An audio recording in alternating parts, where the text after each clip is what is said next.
Sa araw nga po pala ngayon mga katsaki ay season na naman ng pagtatanim ng palay.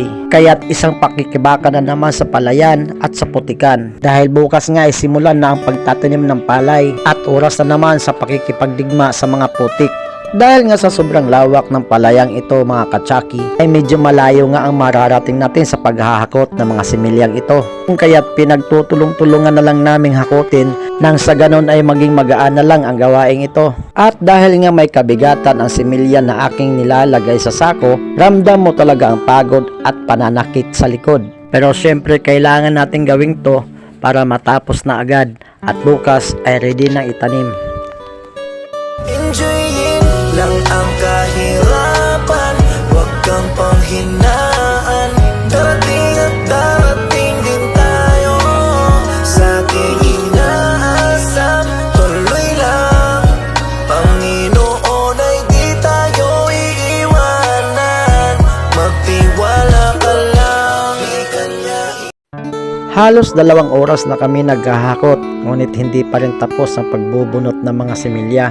Kung kaya't naisip kong tulungan na lang para naman sa ganon ay hindi kami abutan ng tanghali. Dahil kakaiba po talaga ang mararamdaman mong init sa katawan at ulo. At shoutout na po pala sa mga taong nandito dahil napakasipag nila at maayos ang kanilang trabaho. Itong paraan ng pagbubunot ng similya may kahirapan at hindi basta-basta. Dahil nga sa sobrang dami pa ng aming paglalagyan mga katsaki. Guys, ito yung kalabaw namin, no? Oras na ng aming pahinga at yung iba naming kasama ay nagugutom na, kaya't kakain na kami mga katsaki. Dahil hindi na kaya talaga ng sikmura, yung gutom at pagod. enjoyin lang ang kahirapan, huwag kang panghinaan. Darating at darating din tayo sa ating inaasam.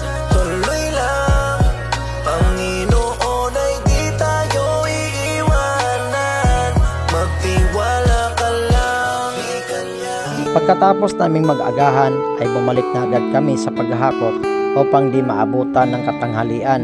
Sobrang nakaka-proud talaga bilang isang magsasaka dahil dito napapakain mo ang iyong pamilya sa sariling pagsisikap at pagtsatsaga. kahirapan, huwag kang panghinaan. Darating at darating din tayo sa ating inaasam. Tuloy lang, Panginoon ay di tayo iiwanan. Magtiwala ka lang, Ooh, baby, do you know what that's worth? Ooh, heaven is a place on earth. They say